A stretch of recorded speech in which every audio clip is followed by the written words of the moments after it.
안녕하십니까. 안녕하세요. 소개 부탁드립니다. 예, 와인 마시나 통 이준혁입니다. 반갑습니다. 이걸 몇 달째 하고 있죠. 제발 좀 알아봐 주셨으면 하는 말씀이고. 오늘은 그 구독자분들을 위해서 어떤 얘기 해주실 거예요? 오늘은 이제 와인 애호가들이 이제 와인을 테스팅하실 때 도움이 될 수 있는 팁을 몇 가지 소개해 드릴까 합니다. 이제 굉장히 사소한 부분도 있지만은 지금 제가 설명해 드리는 것들을 곰곰이 생각해 보시고 그것들은 이제 본인에 맞는 방법을 찾아서 테스팅을 하신다면 이제 여러분도 저 못지않은 전문가 같은 테스팅 실력과 와인을 보는 눈이 생기시리라고 생각을 합니다. 그러니까 약간 이걸 배우면 약간 전문가처럼 시험할 수 있다고 이런 거 얘기해 주세요. 그렇죠. 학원이라든지 WSET나 코드메스 소믈리에나 거기서는 가르쳐주지 않는 실전 꿀팁이죠. 어떤 게 제일 중요해요 그러면? 뭐 여러 가지가 있는데 제가 이제 첫 번째로 말씀드리고 싶은 거는 와인을 온도에 맞게 테스팅을 하라고 조언을 해드리고 싶어요.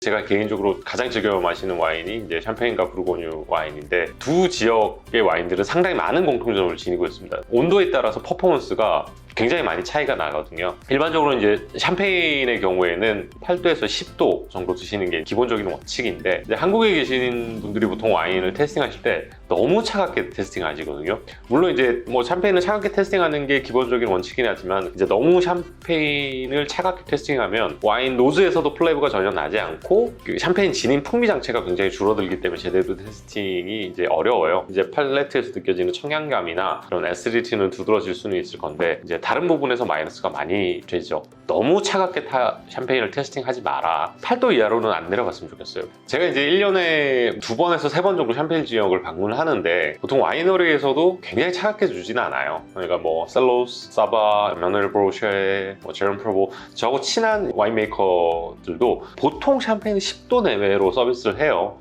그리고 이제 시간을 두고 천천히 테스팅을 하는데 이 온도가 조금씩 올라가면서 와인을 테스팅하는 게 상당히 이제 재밌죠. 그러니까 너무 차갑게 테스팅하면 특히나 입안에서도 애시디티만 도드라지지 다른 플레버가 전혀 안 느껴지거든요. 제가 생각하기에는 온도를 조금 뭐 한 8도 정도에서 10도 서비스하면 점점 올라가면서 드시는 게 좋죠. 샴페인을 이제 원샷 쭉 하지 말고 좀 이제 천천히 풍미를 보면서 해라. 예를 들어서 얼마 전에 이제 이름난 레스토랑을 한번 간 적이 있어요. 한국에서 샴페인 한 병 주문을 하고 메인으로 이제 레드 와인을 한 병을 가지고 왔었거든요. 피노누아를. 피노누아 같은 경우에 그냥 방치가 돼 있었죠. 그러니까 메인 나올 때까지 1시간 정도 시간이 걸리니까 온도가 이렇게 올라갔죠. 오픈을 해서 저한테 이제 소믈리에가 서비스를 해주는데 템퍼레처를 못 맞추고 그냥 준 온도에서 주니까 와인의 온도가 너무 올라가니까 와인이 확 퍼져버렸거든요. 그러니까 다시 죄송한데 칠링을 해주십시오 하고 다시 칠링을 하고 한테 시간이 걸리는데 뭐 물론 서비스를 잘 하시는 분도 계시지만은 보통 피노누아가 템퍼레처가 한 15도, 16도가 가장 좋거든요. 그리고 한 10분에 한 번 정도는 온도를 봐주는 게 좋은데 사실은 아직 레스토랑에서 템퍼레처 컨트롤을 해서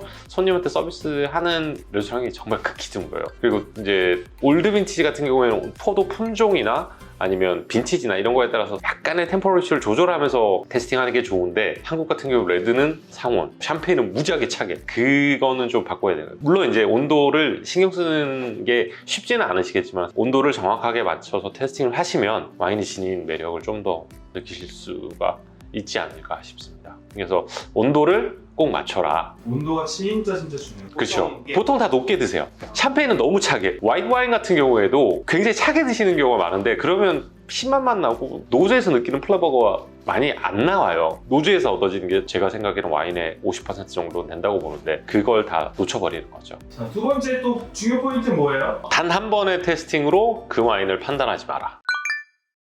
아토미도 한 번으로 판단 많이 하시잖아요. 그건 이제 짬에서 나오는 바이브고 짬바? 짬에서 나오는 그 바이브가 있을 거예요. 그러니까 지금이야 저도 한번 테스팅을 하면 어느 정도 이 와인이 문제가 있는지 아니면 이 와인이 뭐 바틀 베리에이션이 있는지 이 와인이 콜키가 됐는지 TCA인지 분간이 가능하거든요. 그러지 못한 분들일 경우에는 상태에 대한 걸 잘 모르시는 분들이 많아요. 예를 들어서 뭐 수입사에서 동일한 조건으로 한국의 와인을 선적을 해서 한국에서 안정화를 거치고 판매를 해도 똑같은 케이스에서 나오는데도 사실은 와인의 상태가 다르거든요. 까기 전까지 모르죠. 그렇죠. 사실 와인의 장단점이 그거죠. 와인을 오픈하기 전까지는 사실은 와인 상태 확인할 수 없어요. 특히나 이제 콜키된 와인이라든지 TCA 같은 경우에는 육안으로 확인을 할 수 없고, 만약에 100병 정도가 생산이 된다, 100을 기준으로 했을 때 레드 와인 같은 경우는 최소 한 2%에서 5%까지는 코르크 변질로 인해서 와인이 상하는데 그걸 모르는 거죠, 사람들이. 뽀글뽀글이다 사실. 그 와인이 그런 와인이라고 생각을 하고 마시는 사람들이 많아요. 며칠 전에 저희 회사 직원 새로 입사를 해서 제가 이제 샴페인을 한 병 따줬거든요. 딱 따서 먹었는데 콜키였거든요. 아, 갑자기 좀. 그거 한 100만 하지 않아요? 그렇죠. 차크셀러스를 한 병 오픈해서 이제 줬는데 저는 딱 맞으니까 씨 이거 콜키다. 근데 그날 그랬잖아요. 다른 직원들은 이거 너무 좋은데요 대표님? 그러니까 아니라고 이거. 그래서 결국은 내가 한 병을 더 땄잖아. 예를 들어서 뭐 그런 경우도 있고, 그 다음에 화이트 와인 같은 경우에는 프리목스라고 해서 굉장히 이제 빨리 숙성이 되는 그런 것도 있고, 그러니까 상태가 100%가 아닌데 그 와인의 상태를 모르는 거지. 그래서 이제 저는 단 한 번의 테스팅으로 섣불리 이제 그 와인에 대해서 정의를 내지 마라 라고 말씀드리고 싶어요. 예로 이제 저도 이제 테스팅을 많이 하니까 지인들하고, 얼마 전에 레스토랑에서 저는 테스팅하고 옆에 이제 다른 분들이 테스팅하고 계셨는데 최고의 와인이 끓어서 이제 거의 돌아가시기 일보 직전. 근데 그분들이 이거 너무 좋다 라고 이렇게 드시고, 이제 샴페인 같은 경우에도 이제 몇 년 됐죠. 스시집에서 이제 저가 이제 맛있게 샴페인을 먹고 있는데 옆에서 이제 샴페인을 한 잔 주시는데 도페리뇽 60년대 샴페인을 주는데 제가 보기에는 컬러부터 갔어. 완전 마호가니 고동 색깔에 버블은 하나도 없고. 근데 테스트하면서 너무 좋다고, 이거 아토미 이거 어때요? 맛있어요.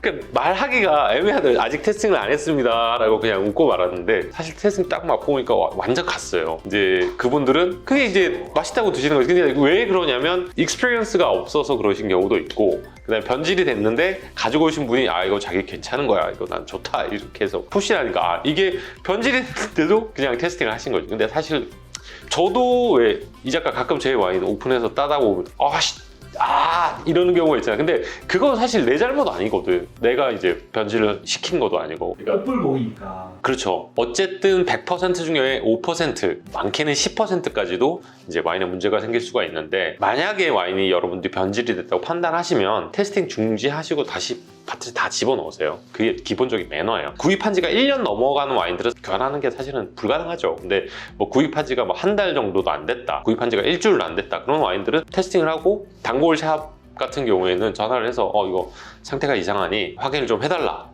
라고 하면 보통 와인샵, 생각 있는 와인샵들 같은 경우에는 교환을 해주기도 하죠. 수입사 얘기해가지고 그 교환해주죠. 근데 이제 뭐 구입한 지가 1년이 넘은 거를 그것도 이제 다 마시고 거의 빈병이나 한 요만큼 남겨서 이제 수입사에 갖다 주면 사실은 수입사에서 그거는 매너가 아니죠. 보통 이제 여러분들도 고가의 와인을 구입하셨다, 문제가 생겼다 그러면 그대로 와인을 담으시고 코르크까지 꼽아서 바로 와인을 구입한 곳에 연락을 하세요. 그래서 이런 상태가 지금 됐으니 내일 와인을 내가 가져가겠다. 그렇게 해서 어쨌든 갑자기 또 얘기가 조금 빠졌는데, 단 한 번을 테스팅을 하고 그 와인에서 판단을 안 했으면 좋겠어요. 적어도 한 2번 정도, 3번 정도를 테스팅해보면 이게 정말 좋은 상태였는지 안 좋은 상태인지 여러분들도 아시게 돼 있어요.